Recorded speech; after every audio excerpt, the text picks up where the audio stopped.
نبی پاک علیہ السلام ایک دن مسکرانے لگے تو صحابہ نے عرض کی یا رسول اللہ قربان جائیں مسکرانے کی وجہ؟ تو حضور نے فرمایا قیامت والے دن دو بھائی آپس میں جھگڑا کریں گے، ان کی بات سوچ کر مسکرا رہا ہوں۔ ایک کہے گا یا اللہ میرا اسے حق لے کے دے، تو اللہ فرمائے گا اس کے تو پہلے ہی بڑے حق تھے، نیکیاں تو اس کی جا چکی، اب تو کیا حق لیتا ہے؟ تو کہے گا مالک اس نے بڑا تنگ کیا، دنیا میں بڑا ستایا۔ تو اللہ فرمائے گا اچھا اس طرح کر، اٹھ نہ ذرا جنت کی طرف نظر کر۔ وہ جنت کی طرف نظر کرے گا تو کیا کمال محلات نظر آئیں گے۔ عرض کرے گا مالک یہ کس کو ملے گا؟ شہید کو، صدیق کو، یا اے اللہ سب سے بڑھ کر جو تیرے پیارے انبیاء ہیں ان کے محلات ہیں۔ اللہ فرمائے گا یہ میں نے اس کو دینا ہے جو اپنے بھائی کو معاف کر دی۔ کر دیں گے معاف آج آ کے انشاءاللہ۔ کچھ سالوں سے تراویحوں کے خلاف بھی پراپوگنڈا ہے، تو کرتے لوگ پراپوگنڈا۔ او خدا کے بندے، تراویح میرے نبی کریم نے پڑھی ہے، جناب عمر نے باقاعدہ پڑھائی ہے، امت کا طریقہ ہے، اس پر اجماع ہے۔ خدا سے ڈرو۔ آپ کو میں تاکید کے ساتھ کہوں گا کہ جس طرح روزے رکھنے کی نیت کرنی ہے نا، تھوڑی تراویح کی بھی نیت کرو۔ جڑے منڈے نہیں نہ بولے مینو کیوں شاک چ پاتا جے، تھوڑی سی تراویح کی بھی۔ اور ایک ہی حافظ، میرا دل بڑا ٹھنڈا ہوتا ہے جب کوئی بزرگ یہ کہتا ہے نا کہ جی میں معذرت چاہتا ہوں افطاری پہ نہیں آ سکتا، میں نا اتنے قرآن جی شروع کیتا ہے تو میں اتنے ہی سارا سننا ہے، مزہ آ جاتا ہے بات کا۔ یعنی حافظ قرآن کے ہیں، عالم بھی ہیں، قاری بھی ہیں، اب ضرورت ہے قرآن کے عاشقوں کی۔ یہ رکے آتے ہیں نا محفلوں میں کہ فلانی نعت سناؤ، اللہ کرے آپ رکا بھیجا کریں کبھی محفل میں کہ سورۃ رحمان سناؤ، قاری صاحب کو رکا آیا ہو کہ سورہ ملک سنائے، سورہ ابراہیم کی تلاوت، یہ بھی رکے بھیجو یہاں تاکہ آپ کو بہترین تلاوتیں سننے کو ملے۔ بہت زبردست کر کے قرآن مجید پڑھنا ہے رمضان میں، ایک سپارہ ترجمے سے آپ پڑھیں پہلے دن میں، رات کو پھر اس کو سنیں۔ آپ ترجمے سے دن میں پڑھ کے رات کو سنیں گے تو آپ کو ذائقہ ہوگا کہ یہ کیا تلاوت ہو رہی ہے، اور ایک ہی جگہ پورا قرآن مجید سنیں۔ رمضان کا مہینہ کم خاری کا مہینہ ہے، اپنے خرچے کم کرنے ہیں، غریبوں کا دھیان ذرا زیادہ کر، اور افطاریاں سیاسی نہیں کرنی، پارٹیاں پکی کرنے کو افطاریاں نہیں کرنی، ووٹ پکے کرنے کو افطاریاں نہیں کرنی، بلکہ غرباء کے لیے، مساکین کے لیے، اور تھوڑا پردے میں ڈال کے پتہ نہ چلے ان کو کون ہماری خدمت کر رہا ہے۔ غرباء کا دھیان رکھنا ہے۔ کپڑے شپڑے بھی شعبان میں ہی سلوا لیں، رمضان کا مہینہ بازاروں میں نہیں پھرنا، اللہ اللہ کرنی۔ فرمایا اے ایمان والو، احسان جتلا کر اور ایذا دے کر اپنے صدقات کو کہیں باطل نہ کر لینا۔ اپنے صدقات باطل نہ کرو، احسان جتا کر، ایذا دے کر، تکلیف دے کر۔ لوگ جب کسی غریب آدمی کو کچھ دینے کے بعد احسان جتلا رہے ہوتے ہیں اور اس پر اپنی نیکیاں گنوا رہے ہوتے ہیں، اور وہ بغیر کسی ٹھہراؤ کے بولتے چلے جاتے ہیں، تو آپ اندازہ کر سکتے ہیں کہ اس مجبور، تنگ دست اور غریب آدمی پر کیا گزرتی ہے۔ اس کا دل کن بے چینیوں، بے قراریوں اور پریشانیوں کا شکار ہوتا ہے۔ لیکن ہمارے ہاں تکلیف دینے والے ایک منٹ کا بھی وقفہ کرنے کو تیار نہیں ہوتے۔ اللہ کے پیارے رسول صلی اللہ تعالی علیہ وسلم نے 3 لوگوں کے بارے میں ارشاد فرمایا یہ جنت میں نہیں جائیں گے۔ نسائی شریف میں یہ حدیث موجود ہے۔ یا رسول اللہ صلی اللہ تعالی علیہ وسلم کون کون لوگ؟ ایک فرمایا جو شراب کا عادی ہو، دوسرا فرمایا جو والدین کا نافرمان ہو، اور تیسرا حضور فرماتے ہیں جو احسان جتلانے والا ہو۔ جنت میں نہیں جائیں گی۔ نیکی کی ہے اب تو بھول جا، اور نیکی کی ہے تو اسے محض اپنے رب کی رضا کے حصول کا ذریعہ سمجھ۔ تو احسان جتلا رہا ہے، یہاں تک کہ والدین کے ساتھ، بہن بھائیوں کے ساتھ، دوست احباب کے ساتھ، قریبیوں کے ساتھ نیکی کر کے بھی لوگ احسان جتلاتے، ضائع ہو جاتی ہیں نیکیاں۔ یعنی عجیب بات ہے نا، حضور فرماتے ہیں احسان جتلانے والا جنت میں نہیں جائے گا، یعنی نیکی کر کے دوزخ خرید لی، احسان کر کے، خرچ کر کے اپنے لیے جہنم کٹھی کر لی۔ کیوں؟ احسان جتلایا، اس نے بتلایا ہے۔ یوں تو ہر ایک کو شیطان سے ڈر لگتا ہے، اور مجھ کو اس دور کے انسان سے ڈر لگتا ہے، اور جس کی ہر بات میں پوشیدہ ہو نشتر کی چبھن۔ شاعر کا تخیل دیکھیے، نشتر کی چبھن، جس کی ہر بات میں پوشیدہ ہو نشتر کی چبھن، ایسے ہر صاحب احسان سے ڈر لگتا ہے۔ اس طرح کے احسان کرنے والوں سے خوف آتا ہے کہ اللہ بچا ان سے۔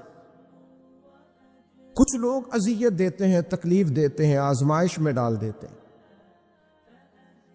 کسی کے گھر مہمان چلے گئے، آپ کو چند لمحوں کے لیے جانا ہے، تو آپ وہاں جا کر ایک بڑے زبردست قسم کے انجینئر کیوں بن گئے ہیں؟ یہ دیوار پہ کیا کام کرایا ہے، یہ کس سے کرایا ہے، یہ اگر آپ کو میں ایک بندہ بتاؤں، اگر فلاں سے آپ کام، بھئی آپ کو تو بطور مہمان بلایا گیا ہے، آپ کو کس نے کہا ہے کہ آپ کو انجینئر کے طور پہ دعوت دی ہے؟ آپ آئے ہیں، تشریف رکھیے، اور جتنی دیر آپ کو کہا جاتا ہے آپ بیٹھیے، اور پھر اس پر تبصرہ ہے، یہ فرنیچر کہاں سے لیا ہے، یہ قالین کہاں سے آیا ہے، اتنے سوال جواب۔ بعض دوست ایسے ہوتے ہیں جن سے کہنا پڑتا ہے کہ میرے بھائی آپ مہربانی کریں، ہم آپ کو نہ انجینئر سمجھتے ہیں نہ اچھا ڈیزائنر سمجھتے ہیں، ہم نے تو آپ کو ملنے کے لیے بلا تھا، آپ آئیے اور جائیے۔ اور اتنے زیادہ تو مطلب وقت ہی نہیں ہے انسان کے پاس کہ وہ جائے اور اتنے زیادہ تبصرے کرے اور جا کے کسی کو تکلیف دے۔ پھر تفتیش کرنا، پوچھنا، اعلیٰ حضرت بریلوی رحمۃ اللہ علیہ کا حرام ہے یہ تفتیش کرنا کہ کسی کی کمائی حلال ہے کہ حرام ہے۔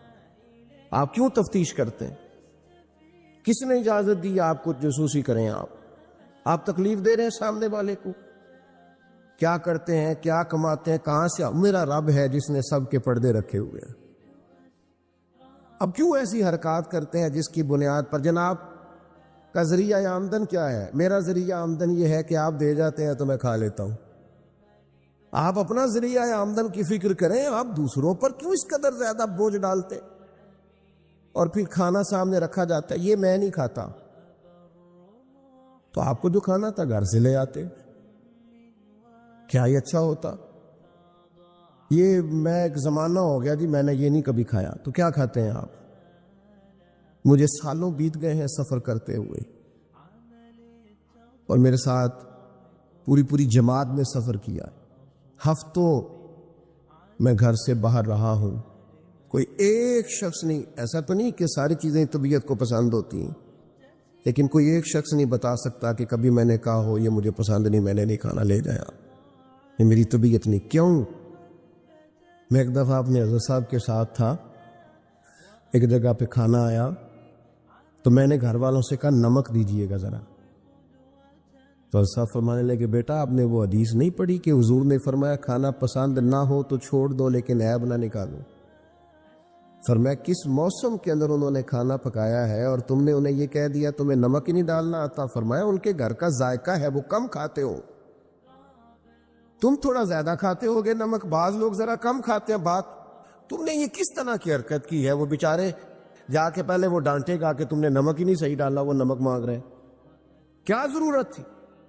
تھوڑا سا وہ حضرت سلمان فارسی رضی اللہ تعالیٰ عنہ کے گھر میں مہمان آ گئے، تو آپ نے کھانا رکھا تو وہ صاحب کہنے لگے کبھی پودینے کی چٹنی ہو جاتی نا، تو اب ان کے پاس پیسے نہیں تھے، ان کا لوٹا تھا ان کے پاس پیتل کا یا لوہے کا، لے جا کے گروی رکھا کسی کے ہاں، یہ وضو کے لیے رکھا ہوا تھا جناب سلمان فارسی نے، پھر وہ لوٹا گروی رکھ کے پیسے لائے، اس کا پودینہ خریدا اور لا کے مہمان کو دیا، تو مہمان کہنے لگا جی اللہ کا شکر ہے ہم قناعت پسند ہیں، جو مل جائے کھا لیتے ہیں۔ یعنی ایک تو یہ کہ پہلے فرمائش کر دی، پھر اس کے بعد نیک بننے کا ڈھونگ بھی رچایا، بھی کچھ لوگوں کا طریقہ ہوتا ہے، وہ سارا کچھ کرنے کے بعد نا، یعنی 2.25 گھنٹے غیبتیں کرنے کے بعد کہنے چلو سانوں کی لگے، بھئی آپ 15 منٹ ہی رہ گئے تھے، 2 گھنٹے پورے ہونے لگے تھے، ساری تو کر لی آپ نے، اب پیچھے بچا کیا ہے؟ تو وہ کہنے لگے جی میں قناعت پسند ہوں، جو مل جائے کھا لیتا ہوں۔ تو حضرت سلمان فارسی ناراض ہوئے، جلال میں آپ فرمانے لگے اگر تم قناعت پسند ہوتے تو میرا وضو کا لوٹا آج گروی نہ پڑا ہوتا۔ تم قناعت پسند ہو، اوپر سے جھوٹ بولتے ہو، لیکن تکلیف دینا، اذیت پہنچانا، ذہنی طور پر کسی کو ٹارچر کرنا۔ میری اب کبھی طبیعت خراب ہو جاتی ہے نا جی، تو چونکہ محبت کرنے والوں کی لسٹ لمبی ہے، طبیعت خراب ہو جاتی ہے تو میں بتاتا نہیں، کتنے کتنے دن خبر نہیں ہوتی، میری خواہش ہوتی ہے۔ پچھلے دنوں بھی ایک پورا دن ہاسپٹل میں گزارنا پڑا، میں نے بتایا نہیں، افواہ تھی کہ میری طبیعت خراب ہے، لوگوں نے پوچھ پوچھ کر بیمار کر دیے، نئے سرے سے بتانا پڑتا ہے ہویا کی سی۔ اور پھر کچھ تو اتنے خاص محبت کرنے والے ہوتے ہیں کہ انہیں پوری ڈیٹیل چاہیے ہوتی ہے، پس منظر سمیت۔ آپ حضور علیہ الصلوۃ والسلام نے فرمایا بہترین عیادت وہ ہے جو جلدی ہو، نہیں تھوڑی دیر کے لیے مریض کے پاس جائیں، یہ بہقی میں حدیث موجود ہے۔ بہترین عیادت، بہترین تیمارداری وہ ہے جو جلدی ہو، فٹافٹ آپ آئیں، تھوڑی دیر بیٹھے اور چلے جائیں۔ اتنی تفصیلات، پھر 7 نسخہ جات، پھر یا کچھ لوگ تو ایسے ہوتے ہیں جو اتنا ڈرا جاتے ہیں بیمار آدمی کو کہ وہ جلدی فوت ہونے والا ہو جاتا ہے۔ اس کہتے ہیں فلانے کو بھی یہ مرض تھا بیچارہ، 4 بچے فوت ہو گیا ہے۔ آپ کو تو کہا تھا تسلی دیتے، مریض سے دعا کراتے، پھر ضد کریں گے، اصرار کریں گے، یہ کھا لیں، کھائیں گے تو اٹھیں گے، تھوڑا سا تو لیں۔ اللہ کے بندے، نبی کریم علیہ السلام نے فرمایا بیمار سے ضد نہ کرو، اسے اللہ کھلا پلا دیا کرتا۔ تم ضد کر رہے ہو، اصرار کر رہے ہو، تکلیف دے رہے ہو، اذیت پہنچائی جاتی ہے۔ بڑے درویش آدمی تھے حضرت سری سختی، کبھی کسی سے سخت جملہ نہیں کہا۔ آپ بیمار تھے، ایک صاحب تیمارداری کرنے آ گئے، تو آپ کا خیال تھا کہ وہ ہو گئی تیمارداری، وہ جائیں۔ کئی لوگ ان کے بعد آئے چلے گئے، آئے چلے گئے، لیکن بیٹھے ہوئے ہیں، جا ہی نہیں رہے۔ تو حضرت سری سختی رحمۃ اللہ تعالی علیہ، اب بعض دفعہ مروت ایسی ہوتی ہے کہ بندہ اپنی زبان سے معزز آدمی کہہ نہیں پاتا، لیکن وہ چونکہ تکلیف میں تھے، سردی کا موسم تھا تو دروازہ کھلا رہ گیا، تو وہ صاحب کہنے لگے حضور دروازہ بند کر دوں، ٹھنڈ آ رہی ہے۔ تو فرمانے لگے کر دیجئے، لیکن اگر کبھی باہر سے کر دینا تو ذرا زیادہ بہتر ہو جائے۔ معنی یہ تھا کہ آپ تشریف لے جائیں، چلے جائیں نہیں کہتے بزرگ۔ آپ کچھ لوگ ایسے ہوتے ہیں انہیں رخصت بھی ذرا اعزاز کے ساتھ کرنا پڑتا ہے۔ آپ تشریف لے جائیں اور دروازہ باہر سے بند کر دیں تاکہ ہوا بھی نہ آئے اور آپ جیسا کوئی پکا مہمان دوبارہ بھی نہ آئے۔ تشریف لے جائیں، تکلیف نہیں دیں، اذیت نہ دیں کسی شخص کو کسی بھی طرح سے پریشان۔ ایک ہمارے ہاں اور بڑا مسئلہ ہے، میں تو مذاق کر رہا تھا۔ مذاق کیا ہوتا ہے؟ مذاق تو جاہلوں کا کام ہے۔ کہ موسیٰ علیہ السلام کی قوم نے کہا کہ ایک شخص کا انتقال ہو گیا ہے تو ہمیں بتایا جائے کس نے قتل کیا ہے، تو جناب موسیٰ علیہ السلام نے فرمایا گائے ذبح کرو۔ تو ان لوگوں نے کہا آپ ہم سے مذاق کرتے ہیں، اتتخذونہ ہزوا، آپ ہم سے مذاق کرتے ہیں؟ تو فرمایا اعوذ باللہ ان اکون من الجاہلین، میں اللہ کی پناہ چاہتا ہوں کہ میں جاہلوں میں سے ہو جاؤں۔ مذاق کرنے کو جناب موسیٰ نے، قرآن مجید کا پہلا پارہ کہتا ہے جاہلوں کا کام کہا ہے۔ مزاح ٹھیک ہے، دل لگی ٹھیک ہے، یعنی آپ خوش طبعی کریں۔ مذاق تو کسی کے عیب کا ہوتا ہے، تیری آنکھ کس طرح کی ہے، تیری ناک چپٹی ہے، یہ مذاق ہوتا ہے۔ کسی کے رنگ کو لے کر، کسی کے قد کو لے کر، کسی کی توتلی زبان کو لے کر، یہ جاہلوں کی علامت۔ آپ دل لگی کریں، حضور بھی دل لگی فرماتے، مسکراتے دل لگی کریں، اس میں کسی کو تکلیف نہیں ہوتی، کسی کا عیب نہیں اچھلتا، کوئی بات ایسی خوشی کی آپ اس پہ خوش ہو جائیں۔ لیکن آپ یہ جو رویے ہمارے ہاں پائے جاتے ہیں یہ مذاق ہے، اور مذاق شریعت میں جاہلوں کی علامت ہے۔ حضور فرماتے ہیں قیامت والے دن وہ لوگ جو لوگوں کا مذاق اڑاتے تھے، تکلیف دیتے تھے، قیامت والے دن ان کے ساتھ یہ معاملہ ہوگا کہ جنت کا دروازہ ان کے لیے کھولا جائے گا، پھر بند کر دیا جائے گا، پھر کھولا جائے گا، پھر بند کر دیا جائے گا، پھر کھولا جائے گا، اور پھر دوبارہ وہ کہیں گے یہ کیا ہو رہا ہے؟ تو انہیں کہا جائے گا تمہارے اس مذاق کی تمہیں سزا دی جا رہی ہے جو دنیا میں تم اللہ کے بندوں کے ساتھ کرتے تھے۔ تکلیف دیتے ہیں لوگ۔ یہ کچھ سال پہلے کی بات ہے، آپ کو پتہ ہے ہمارے ہاں اپریل فول بھی منایا جاتا ہے، جھوٹ بولنے کا دن۔ ایک صاحب تھے بیچارے ہارٹ پیشنٹ، یہ پنجاب کا ہی واقعہ ہے، تو ان کو فون کر دیا کہ تمہارا بھائی ایکسیڈنٹ میں فوت ہو گیا ہے، کسی نے مذاق کیا، تو بیچارے ہارٹ پیشنٹ تھے، خبر سن کے ان کو پھر ہارٹ اٹیک ہوا، اللہ کو پیارے ہوئے، اور بعد میں پتہ چلا کہ کسی نے مذاق کیا، بھائی تو بالکل ٹھیک ٹھاک، آپ کے ایک مذاق نے کسی کی جان لے لی، گھر اجڑ گیا، عورت بیوہ ہو گئی، بچے یتیم ہو گئے، اور آپ مذاق کر رہے تھے، تکلیف دے رہے تھے، آپ آزمائش میں مبتلا کر رہے تھے۔ میں نے ایسے طلباء کو دیکھا ہے کالج میں، مدرسے میں، یونیورسٹی میں، اسکول میں، جو بیچارے کسی وجہ سے کمزور تھے، کوئی ایسا معاملہ تھا، ان کا اتنا مذاق اڑایا گیا کہ وہ بیچارے تعلیم چھوڑ کے چلے گئے، گزارا نہیں ہو سکتا جہاں ہر آدمی مذاق اڑا رہا۔ اور بعض لوگوں کی غربت کا مذاق اڑایا جاتا ہے، ان کو کھاتا ہوا دیکھ کے مذاق کرنا، ان کا لباس دیکھ کے مذاق کرنا، ان کی سادہ پرانی اور دیسی گفتگو سن کے مذاق اڑانا۔ نتیجہ یہ نکلتا ہے کہ مایوس ہو جاتے ہیں لوگ، پریشان ہو جاتے ہیں۔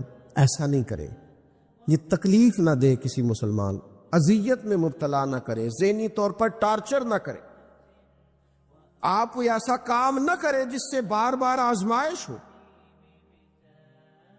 کچھ لوگ زندگی میں گناہ کرتے ہیں، اللہ معاف کرے، غلطیاں ہو جاتی ہیں، پھر وہ لوگ توبہ کر لیتے ہیں، اور یہ توبہ اللہ کو اتنی پسند ہے کہ حضور فرماتے ہیں کسی کا اونٹ مال سمیت غائب ہو جائے اور وہ شخص ڈھونڈ ڈھونڈ کے تھک جائے اور مایوس ہو جائے، اور پھر وہ اونٹ اسے مل جائے، اسے اتنی خوشی نہیں ہوتی جتنی بندہ مومن کی توبہ پر رب کریم کو خوشی ہوتی ہے۔ کتنا بڑا انعام ہے۔ حضور فرماتے ہیں ہر شخص خطا کار ہے، پر بہترین خطا کار وہ ہے جو توبہ کرتا ہے خطا کار پر بہترین خطا کار۔ کیا بات ہے اس کی خطا کی، جو خطا کرتے ہی رو پڑا ہے، اللہ کے حضور توبہ کر رہا ہے، لیکن لوگ مذاق اڑاتے ہیں لوگوں کے گناہوں کا۔ وہ توبہ کر چکے ہیں، وہ چھوڑ چکے ہیں، وہ اس راہ سے ہٹ چکے ہیں، لیکن مذاق کرنا، مذاق اڑانا، تکلیف دینا، اذیت میں مبتلا کرنا۔ حضور علیہ الصلوۃ والسلام نے فرمایا کسی شخص سے کبھی کوئی گناہ کیا، پھر اس نے توبہ کر لی، فرمایا جس نے دوبارہ اسے اس کا گناہ یاد کرایا، اللہ یاد کرانے والے کو سزا دے گا، مرنے سے پہلے پہلے یہ اس گناہ کے اندر مبتلا ہو جائے۔ مسلم شریف میں موجود، اس کو سزا ملے تو ٹارچر نہیں کریں، تکلیف نہیں دیں، ذہنی طور پر لوگوں کو اذیت میں مبتلا نہ کریں۔ اور پھر رشتے دیکھے جاتے ہیں ہمارے ہاں، تو اس قدر زیادہ مطلب آزمائش میں لوگوں کو مبتلا کر دیا جاتا ہے، اس قدر زیادہ آزمائش میں ہمارا چونکہ دیہاتوں سے تعلق ہے، تو پرانی خواتین کبھی جاتی تھی نا رشتہ دیکھنے کے لیے بیٹے کا، تو ان سے کہا جاتا تھا کہ آپ کو وہاں رشتہ نہیں کرنا، تو کہتی تھی نہیں ہم نے نہیں کرنا، تو کہتے تھے بھئی آپ بتائیں کیا وجہ ہے، تو وہ کہتی تھی وجہ کوئی نہیں بتانی، اس لیے کہ میرے گھر میں بھی بیٹیاں ہیں، میں کوئی وجہ نہیں بیان کروں گی، میں کسی کی بیٹی کا عیب کیسے بیان کروں۔ لیکن میں نے اخبار میں اس بیٹی کا تذکرہ بھی پڑھا جو پچھلے 2.5 سالوں سے اس لیے مینٹل ہاسپٹل میں زیر علاج ہے کہ کوئی 50 سے زیادہ لوگ رشتہ دیکھنے آئے، کسی نے کہا ذرا چل کے دکھاؤ، تو کسی نے کہا ذرا بول کے دکھاؤ، تو کسی نے کہا کہ اگر قد 2 انچ بڑا ہوتا۔ اتنی تکلیف، اتنی اذیت، اور اس دین کے ماننے والے جو دین ہمیں سبق دیتا ہے کہ بیٹیاں اور بہنیں ہوتی برابر ہیں، وہاں یہ رویہ ہمارا. اور زیادہ تر ان لوگوں کا معاملہ جن کے پاس نیا نیا پیسہ آیا، نئی نئی دولت آئی، اب ان کو سمجھ نہیں آ رہی کہ وہ کیسے اپنے آپ کو زمین سے اٹھا کے آسمان تک لے جائے. خدا کے بندو، اس طرح کی اذیت، اس طرح کی تکلیف، اس طرح کا لہجہ جس سے سامنے والا نفسیاتی بوجھ کے نیچے دب جائے، یہ بندہ مومن کی شان نہیں ہے. کبھی بھی ایسا نہ کرے. اجلی اجلی سونی سونی صاف ستھری بات کرے. مومن کی شان یہ ہے کہ سب کچھ ہو سکتا ہے، پر مومن جھوٹا نہیں ہوا کرتا، وہ بددیانت نہیں ہوتا، وہ کسی کو تکلیف نہیں دیتا، اذیت نہ دے، پریشان نہ کرے. گھنٹوں بیل بجا رہا ہے گلی سے گزرنے والا آدمی، لیکن صاحب گاڑی لگا کے چلے گئے، انہیں پتہ ہے دوسری گاڑی نہیں گزرے گی، لیکن وہ اذیت دے رہے ہیں. ایک چور اوپر سے سینہ زور، اگر وہ باہر نکلے ہیں کہ آپ کو جانا ہے اور سامنے گاڑی لگی ہوئی تو وہ نکل کے کہتے ہیں کوئی آگ بجھانی ہے آپ نے، جا کے فائر برگیڈ کی گاڑی میں بیٹھے. نہیں جناب، آگ نہیں بجھانی، لہذا آپ آرام کریں، لگی رہنے دے گاڑی. پتہ ہے آپ کو نبی پاک علیہ السلام نے رستے بند کرنے سے منع فرمایا، رستوں کے نشان مٹانے والوں پر لعنت فرمائی. جہاں جہاں لکھا ہوتا ہے نا لاہور اتنے کلومیٹر دور ہے، وہاں اشتہار لگا جاتے ہیں لوگ. آپ کو پتہ ہے یہاں اشتہار لگانا منع ہے. رستوں کے نشان مٹانے والے کو ملعون کا ہے حضور. تکلیف دے رہے اللہ کے بندوں کو، آزمائش میں ڈال رکھا ہے. نبی کریم علیہ السلام کے پیارے غلام اور امت کے لیڈر سیدنا عمر فاروق رضی اللہ تعالیٰ مکہ مکرمہ تشریف لے گئے تو پتہ چلا ایک سردار نے روڑے رکھ کے اپنی گلی میں کچھ جگہ اونچی کر لی ہے، لوگوں کو گزرنے میں تکلیف ہوتی ہے. یہ حضرت عمر ہے. انہوں نے یہ نہیں کہا کہ مجھے عالمی مسئلہ بتاؤ، گلی محلے کا کیس میں سنوں، جاؤ بلدیہ والوں سے بات کرو، یہ نہیں فرمایا. کہ جناب ایک سردار نے گلی میں پتھر رکھ لیے ہیں اپنی کسی سہولت کے لیے، لوگوں کو تکلیف ہوتی. جناب عمر درہ لے کے گئے، سردار کے دروازے پہ دستک دی، مکہ مکرمہ میں تھے حضرت عمر. وہ باہر آئے، فرمایا روڑے تم نے رکھے ہیں؟ جناب میں نے رکھے ہیں. فرمایا اٹھانے بھی تمہیں پڑیں گے، نکلو باہر. تم نے اللہ کے بندوں کا رستہ کیوں روک دیا؟ اٹھاؤ انہیں، لے کے چلو. یہاں تو عجیب حالت ہو گئی ہے. آپ کسی کو کہہ کے دیکھیں، اس نے ایک موٹر سائیکل گزارنی ہوتی ہے صرف، لیکن سارے آنے جانے والوں کا رستہ اس نے تھڑی بنا کے روک دیا ہے. اسے کیا لگے؟ اذیت نہ دیں، تکلیف میں مبتلا نہ کریں. اللہ کے بندوں کے لیے آسانی کریں. کوشش کریں ہمیشہ کہ اگر ہم کسی شخص کے ساتھ آسانی کر سکتے ہیں، سہولت دے سکتے ہیں، تو اسے سہولت دیں. لیکن وہ ایسا عجیب معاملہ ہو گیا ہے آج کل کہ آپ کسی کو کسی ایسی معاملے میں سمجھانے کی کوشش کرتے ہیں تو وہ الٹا اس پر دلائل دیتا ہے. اور میں نے دیکھا ہے ذہنی تناؤ بڑھ رہا ہے، تفکرات میں انتشار ہے، لوگ پریشان ہیں، عجیب و غریب سا الجھاؤ ہے. تھوڑی دیر کی لڑائی کے لیے، تھوڑی دیر جیتنے کے لیے لوگ ایسی ایسی بات کر دیتے جو رات کو سونے نہیں دیتی آدمی. دیکھو حضور علیہ السلام نے فرمایا پہلوان تو وہ ہے جو غصے کے وقت اپنے آپ کو کنٹرول کرے، اپنے آپ کو کنٹرول کر لے. غصہ چڑھا ہوا تو پہلوان ہے. کیوں ایسی باتیں اپنی زبان سے نکالتے ہیں جو دوسروں کے لیے تکلیف کا باعث ہوتی ہیں، جو اذیت ناک ہو جاتی ہیں، جن کو انسان پھر برداشت کرنے کی طاقت نہیں رکھتا. سیدہ عائشہ صدیقہ رضی اللہ تعالیٰ عنہا ارشاد فرماتی ہیں حضور کو جب بھی دو باتوں میں اختیار دیا جاتا، اللہ کے رسول آسان بات کو اختیار فرمایا کر.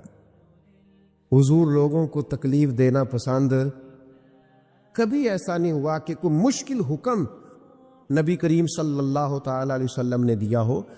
آسانیاں پیدا کریں لوگوں کے.